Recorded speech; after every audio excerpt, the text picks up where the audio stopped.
Hai guys, jadi sekarang bareng gue Jack atau Muhammad Zakaria, kita bakal bahas 25 teori komunikasi. Ada apa aja sih? Yuk kita kepoin.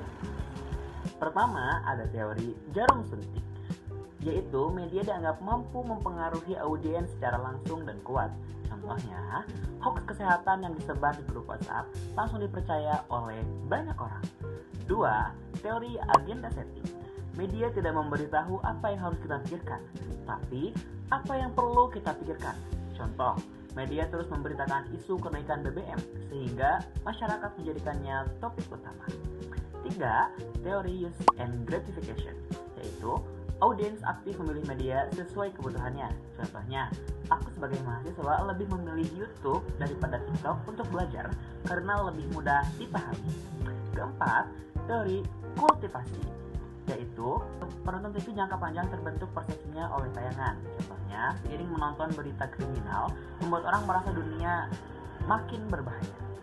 Kelima, spiral of silence. Orang cenderung diam kalau pendapatnya berbeda dengan mayoritas.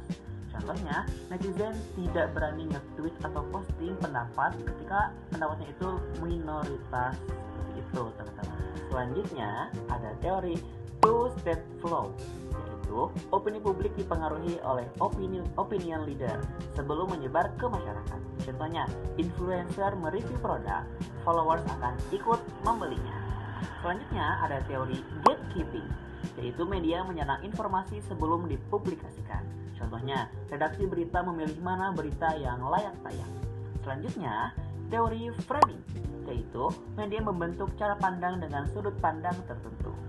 Contohnya, berita demo bisa dibingkai kerusuhan atau suara rakyat. Selanjutnya, difusi inovasi, yaitu inovasi menyebar melalui tahap inovator, early adopter, dan juga kepada mayoritas. Contohnya, penggunaan e-wallet di Indonesia. Selanjutnya, ada teori konstruksi sosial media. Media membentuk realitas sosial masyarakat. Contohnya, standar kecantikan dibentuk oleh iklan dan juga selebgram. Selanjutnya, teori interaksionisme simbolik. Makna lahir dari interaksi dan simbol. Contohnya, emoji dianggap sebagai tanda persetujuan. Selanjutnya, teori dramaturgi, yaitu komunikasi seperti pertunjukan. Ada front stage dan juga backstage. Pegawai tersenyum di depan pelanggan, tetapi merasa lelah di belakang. Selanjutnya, teori penetrasi sosial, yaitu relasi berkembang lewat pengungkapan diri bertahap. Contohnya, sahabat dekat saling bercerita hal pribadi. Selanjutnya, teori reduksi ketidakpastian. Komunikasi digunakan untuk mengurangi rasa tidak tahu saat bertemu orang baru. Contoh, cek akun IG sebelum kita ketemuan sama orang.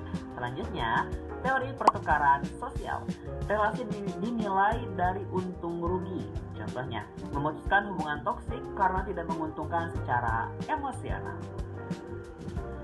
Nah guys, jadi kan udah 15, lanjut ya. Tapi aku pengen minum dulu karena haus juga nih ya.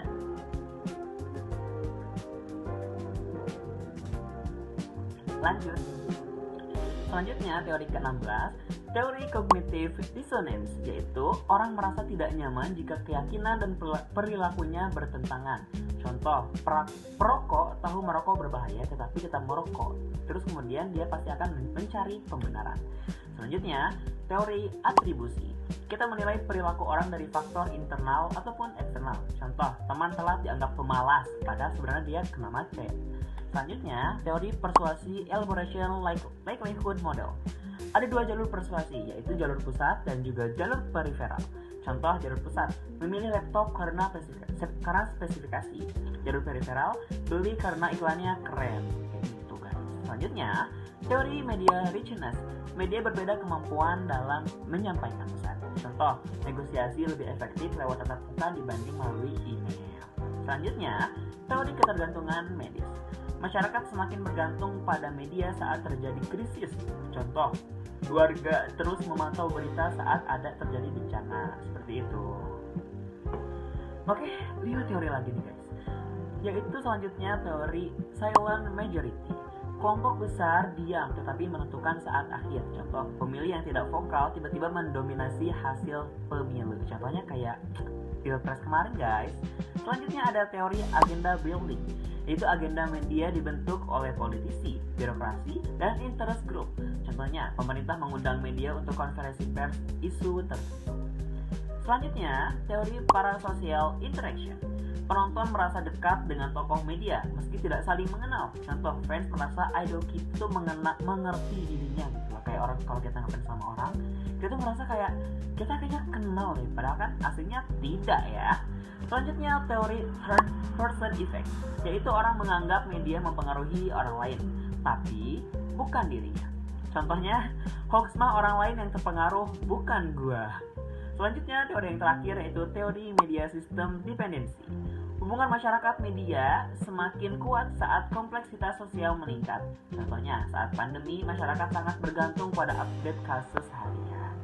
Nah, itu dia guys, tadi 25 teori komunikasi. Tugas ini aku bikin buat memenuhi nilai akhir dari mata kuliah teori komunikasi. Terima kasih sudah menonton videonya sampai akhir dan goodbye.